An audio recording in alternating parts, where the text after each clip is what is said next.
اور کوئی شخص ایسا ہے کہ اللہ کی خوشنودی حاصل کرنے کے لیے اپنی جان بیچ ڈالتا ہے، اور اللہ بندوں پر بہت مہربان ہے۔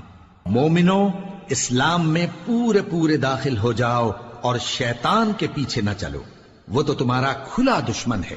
پھر اگر تم احکام روشن پہنچ جانے کے بعد لڑکھڑا جاؤ تو جان رکھو کہ اللہ غالب ہے، حکمت والا ہے۔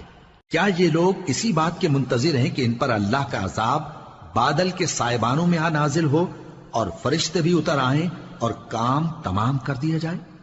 اور سب کاموں کا رجوع اللہ ہی کی طرف ہے۔ اے پیغمبر، بنی اسرائیل سے پوچھو کہ ہم نے ان کو کتنی کھلی نشانیاں دیں، اور جو شخص اللہ کی نعمت کو اپنے پاس آنے کے بعد بدل دے تو اللہ سخت عذاب کرنے والا ہے۔ اور جو کافر ہیں ان کے لیے دنیا کی زندگی خوشنما کر دی گئی ہے، اور وہ مومنوں سے تمسخر کرتی ہیں، لیکن جو پرہیزگار ہیں وہ قیامت کے دن ان سے اوپر ہوں گے، اور اللہ جس کو چاہتا ہے بے حساب رزق دیتا ہے۔